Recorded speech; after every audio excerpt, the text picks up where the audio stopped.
So hi everyone, this Akshit and आप सभी जुड़ चुके हैं अक्षित क्लासेस में। आज के सेट में हम सभी पढ़ने जा रहे हैं मेंसुरेशन चैप्टर का नेक्स्ट टॉपिक, जो तुम्हारा बड़ी वाली क्लासेस से उठा के नीचे वाली क्लास में फेंक दिया गया है। तो टॉपिक क्या है, आइए समझते हैं। तो सबसे पहले हमें समझना होगा टॉपिक क्या है। टॉपिक हमारा है एरिया ऑफ अ सेक्टर। अब यार भैया ये सेक्टर क्या होती है, क्योंकि सर्कल्स तो अभी तक आपने पढ़ाया नहीं है, सेक्टर होती क्या है। तो अब तुम क्या करोगे, एक सर्कल लोगे। इस सेक्टर का मतलब वो नहीं है जो सेक्टर कॉलोनीज होती है, सेक्टर 314, सेक्टर 34, जो वो सब होता है वो नहीं है। ये सेक्टर का मतलब कुछ इस प्रकार है, ये हमारी एक रेडियस है। जब भी एक आर्क लेते हैं, मैंने आर्क की लेंथ निकालने वाले मतलब आर्क की लेंथ कैसे निकाले, उसका फॉर्मूला क्या होगा, उस वीडियो में भी मैंने बताया था सेक्टर क्या होता है। तो जैसे ही हमारी आर्क होती है, एक आर्क होती है, जब हम उसके एंड पॉइंट को सेंटर के साथ जोड़ देते हैं, जब हम उसके एंड पॉइंट को सेंटर के साथ जोड़ देते हैं, तो ये जो एरिया आता है, ये इसे हम क्या बोलते हैं, इसे ही हम बोलते हैं सेक्टर। इसे क्या बोलते हैं हम, सेक्टर बोलते हैं। सेक्टर भी हमारी 2, 3, 4 टाइप की होती है, 4 नहीं 3 टाइप की होती है। चौथा पार्ट तो वही सेम होता है, इक्वल एंड इक्वल सेक्टर्स। फिलहाल पढ़ते हैं क्या होता है। पहली होती है माइनर सेक्टर। माइनर सेक्टर छोटा वाला एरिया। और ये जो बड़ी वाली सेक्टर बन रही है, फिलहाल आर को भूलो, आर दा इत्थे कोई रोल नहीं। अब एक ये हमारी मेजर आर्क बन रही है, ये वाली, ये जो आर्क बन रही है क्या है, मेजर है। ये वाली जो आर्क थी ये माइनर थी। तो माइनर आर्क के साथ जो एरिया बनता है उसे हम बोलते हैं माइनर सेक्टर। और जो मेजर आर्क के साथ ये वाला एरिया बनेगा, ये वाला एरिया, इसे हम क्या कहेंगे, मेजर सेक्टर। ये क्या होगी, हमारी बड़ी वाली सेक्टर होगी। ये क्या होगी, हमारी बड़ी वाली सेक्टर होगी। ये होगी हमारी छोटी वाली सेक्टर, माइनर सेक्टर, वो मेजर सेक्टर। अब अगर एक केस ये बनता है, अगर सेक्टर मतलब जो कॉर्ड हैं वो दोनों बराबर है, अगर दोनों कॉर्ड बराबर है तो वो कैसे सेक्टर्स बनेंगे, यानी कि ये वाला सेक्टर और ये वाला सेक्टर, इन्हें हम क्या बोलेंगे, ये तो इक्वल होंगे ना। बस फिर तो इक्वल होंगे तो इन्हें हम क्या बोल देंगे, इन्हें हम बोल देंगे इक्वल सेक्टर। इन्हें हम क्या बोल देंगे, इक्वल सेक्टर बोल देंगे। जो सेक्टर्स बराबर होती हैं, बीच में डायमीटर होता है जिनके, उन्हें हम बोल देते हैं इक्वल सेक्टर। अब एक चीज, इसका एरिया कैसे निकाले यार भैया, चलो समझते हैं। 1 सेकंड रुकना पड़ेगा क्योंकि मैं इसको इरेज कर देता हूँ। अब तुम कहोगे यार एक सेकंड तो होगी, तो 2 सेकंड दे दो, और 2 सेकंड भी होगी, 3 सेकंड दे दो। क्या जा रहा तुम्हारा, तुम्हें तो पढ़ने से मतलब है ना, तो पढ़ाई करो, पढ़ाई। अब हमें एक सर्कल गिवन है। अब क्या गिवन है, एक सर्कल गिवन है। सर्कल कम, ये वोल ज़्यादा लग रहा है, कोई नहीं, सर्कल गिवन है। ये उसकी रेडियस है r। अब उनने क्या किया, वो 2 भाग में डिवाइड कर दिया हमने। अब वो क्या पूछता है कि बताओ इस वाले पार्ट का एरिया क्या होगा। तो तुम सोचोगे, फिर तुम देखोगे सर्कल को 2 पार्ट में डिवाइड किया गया है, और एरिया क्या होता है, पाई r स्क्वायर।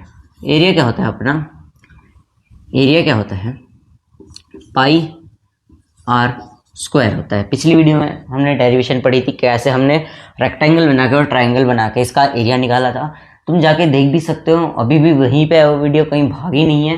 तो फिलहाल वो जाके देख लो अगर तुम्हें एरिया के बारे में अभी तक नहीं पता लगा है। और अगर तुम सोच रहे हो कि रटा रटाया एरिया, तो भाई रहन दो, रटा रटाया एरिया मत रखो। समझो कि एरिया कैसे निकलता है। जब भी तुमने एनसीईआरटी वाले कुछ चाहते होंगे एग्जाम में पूछने के लिए, जब भी उन्हें डेरिवेशन दे रखी है, ऐसी कोई मजे में नहीं देता, समझ गए। तो फिलहाल इसमें पढ़ते हैं, 2 पार्ट्स में डिवाइडेड है, तो ये क्या हो जाएगा, हाफ हो जाएगा। 2 इक्वल पार्ट्स हैं, तो ये क्या हो जाएगा, आधा हो जाएगा एरिया के। चलो ठीक है, ये तो बेसिकली हमारा क्या हो गया, एरिया ऑफ सेमी सर्कल भी हो गया। अब एक काम करो, नहीं हम नहीं चाहते कि 2 ही पार्ट में, हम चाहते हैं कि 4 पार्ट में इक्वली डिवाइड हो। क्या हो, 4 पार्ट्स में डिवाइड हो जाए। तो एक यहाँ से ऐसे परपेंडिकुलर खींच देंगे, एक परपेंडिकुलर यहाँ से खींच देंगे। अब पूछेंगे कि बताओ इसका एरिया क्या होगा। तो अब पहले 2 इक्वल पार्ट्स में डिवाइडेड था, अब 4 इक्वल पार्ट्स में डिवाइडेड है, तो क्या होगा, तो इसका एरिया हमारा निकलेगा 1/4 पाई आर स्क्वायर। यानी कि अब क्या होगा, इसके चौथे पार्ट का एरिया निकालने के लिए हमने क्या किया, 1/4 पाई आर स्क्वायर कर दिया। अब मैं एक चीज पूछता हूं, चलो यहां तक ठीक था, हमने समझा कैसे एरिया आया। अब क्वेश्चन में नहीं गिवन है कि क्या है वो, किसके बराबर है क्या नहीं है, सिर्फ तुम्हें गिवन है इस वाली सेक्टर का, ये सेंटर है, इस वाली सेक्टर का एरिया बताओ क्या आएगा। क्या तुम बता सकते हो इसका एरिया क्या आएगा? क्या है कोई जवाब तुम्हारे पास? क्या तुम दे सकते हो इस क्वेश्चन का जवाब? नहीं दे सकते ना, क्योंकि यहाँ पे गिवन ही नहीं है कि वो कौन सा इक्वल पार्ट है। उसमें 6 इक्वल पार्ट्स हैं, 8 इक्वल पार्ट्स हैं, 5 इक्वल पार्ट्स हैं, 7 इक्वल पार्ट्स हैं, कितने हैं तुम्हें गिवन ही नहीं है, तो तुम कैसे निकालोगे? तो यहां पे अब तुम क्या यूज करोगे? अब देखो, ध्यान से देखना, सुनना, इसको यहीं पे रहने दो, इसको यहीं पे रहने दो। अब केस 1 में क्या था, जब हमने यहां से ये रेडियस को ऐसे ज्वाइन कर दिया और फिर इसका एरिया निकाला, तो क्या था, 180 डिग्री पे था। तो अब उसे हम क्या बोल सकते हैं, इसे हम क्या बोल सकते हैं, 180 डिग्री बाय 360 का फ्रैक्शन भी तो बोल सकते हैं। 180 डिग्रीज बाय 360 का फ्रैक्शन, यानी कि वो जिस एंगल पे उसको सेक्टर को बना रही है और एरिया का कॉम्बिनेशन क्या बन जाता है, फॉर्मूला। अब उधर कहाँ था, उधर कहाँ पे, जब 1/4 था तो क्या था, एक परपेंडिकुलर खींच दो, तो ये क्या था, 90 डिग्री था। 180 डिग्री नहीं हुआ, अब ये 90 डिग्री हो गया। इस वाले पार्ट का एरिया निकालना पड़ा, तो अब तुमने क्या किया, 90 डिग्री बाय 360 डिग्री कर दिया। इसका कॉम्बिनेशन और एरिया ऑफ सर्कल का कॉम्बिनेशन मिलाकर तुमने क्या बना दिया कि इस वाले पार्ट का हम एरिया कैसे निकाल सकते हैं। सिमिलरली जब यहाँ पे कोई एंगल ही नहीं दे रखा, तो एंगल को क्या कह देंगे हम, थीटा कह देंगे। एंगल को क्या कह देंगे हम, थीटा कह देंगे। और थीटा अपॉन 360 डिग्रीज, यानी कि theta upon 360 degrees into pi r square is your formula, किस चीज के लिए, for finding, to find area of a sector. कैसे बना, देखो वापस से समझो, combination of this theta upon 360 degree and the area of circle मिलके क्या बनाता है, theta upon 360 degree into area of this circle, यानी कि pi r square, which is your, find लिख दिया मैंने, सॉरी, फाइंड होगा,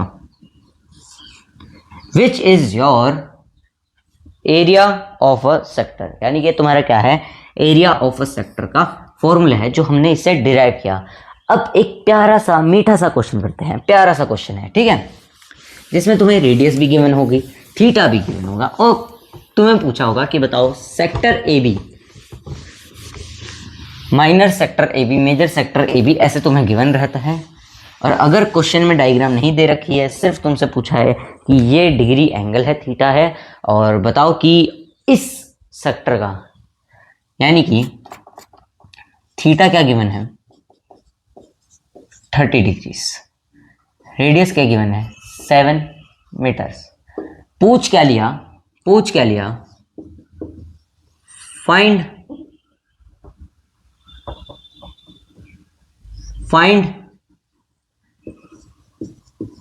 एरिया ऑफ सेक्टर। अब पूछ क्या लिया, एरिया ऑफ सेक्टर। कोई भी सेक्टर सेटिस्फाई कर सकता है, वो मतलब स्पेसिफाई कर सकता है, सॉरी सेटिस्फाई नहीं, स्पेसिफाई कर सकता है कि आप माइनर सेक्टर का निकालो या मेजर सेक्टर का निकालो। यहाँ पे उसने सिर्फ सेक्टर का है, तो बेसिकली माइनर सेक्टर की बात कर रहा है क्योंकि 30 डिग्री एंगल बहुत छोटा होता है।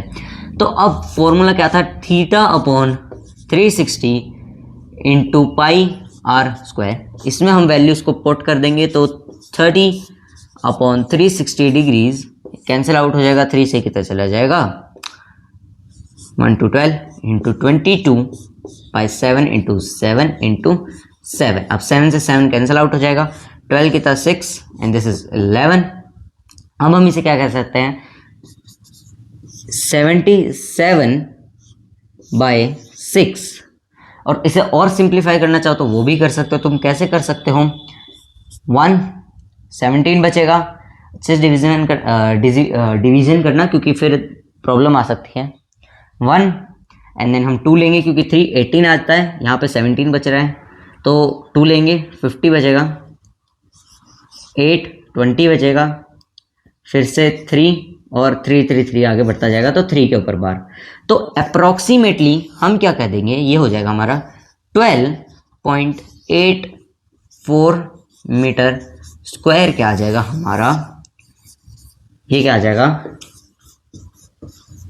Area of sector of given circle. ये था हमारा formula to find out the area of the sector of a circle, यानी कि सर्कल की सेक्टर का एरिया निकालने के लिए जो हमारे सामने फॉर्मूला होता है वो होता है theta upon 360 into pi r square. I hope तुम्हें समझ में आया होगा। आज की वीडियो में बस इतना ही, मिलता है नेक्स्ट वीडियो में। यार देखो लाइक जरूर कर देना, इतने सारे एफर्ट्स लगा के मैं तुम्हारे लिए वीडियो बना रहा हूँ, मैंने तुम्हें डेरिवेशन भी दिखाई है, तो यार देखो लाइक जरूर कर देना। चैनल को सब्सक्राइब करना मत भूलना और बेल आइकन को प्रेस करना तो बिल्कुल भी मत भूलना क्योंकि आगे आगे और इंटरेस्टिंग टॉपिक आने वाले हैं। आज की वीडियो बस इतना ही, मिलता है मेरे नेक्स्ट वीडियो में। Bye bye bye bye, good night everyone, bye.